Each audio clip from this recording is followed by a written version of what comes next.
बाबूजी, बहुत दिन के बाद रउआ सब के बीच में हम ऐसा गाना मार्केट में भेजत बानी।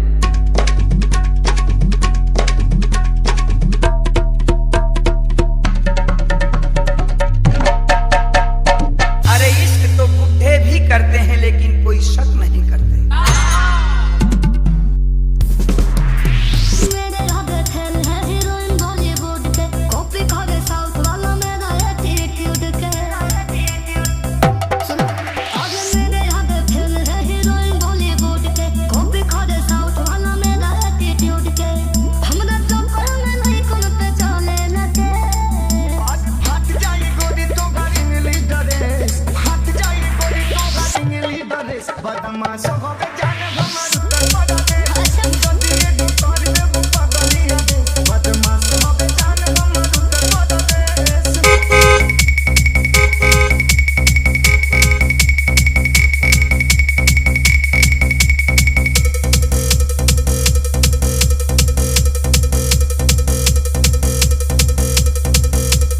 आरटीजी रावण नई बाजार वाले, आरटीजी रावण नई बाजार वाले, आरटीजी रावण नई बाजार वाले।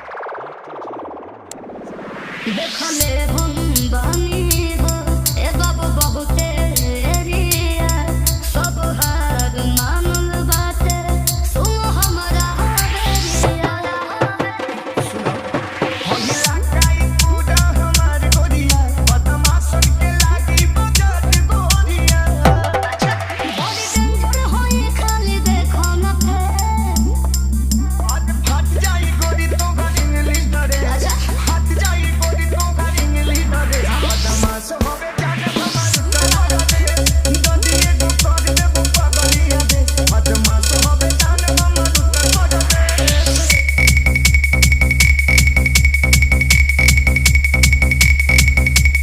आरटीजी रावण नई बाजार वाले, आरटीजी रावण नई बाजार वाले, आरटीजी रावण नई बाजार वाले।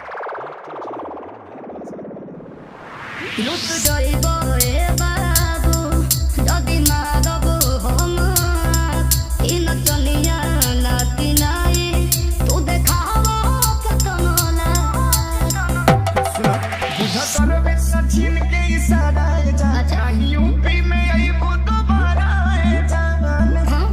जाइबो हम पीछा के बाबू कले बच के रहियो हट जाई गोरी तो गाड़ी इंग्लिश डरे हट जाई गोरी तो गाड़ी इंग्लिश डरे बदमाश होवे जाने हमार तोरा दे जदी एगो कर दे बुपा गरिया दे बदमाश होवे जाने हमार तोरा दे।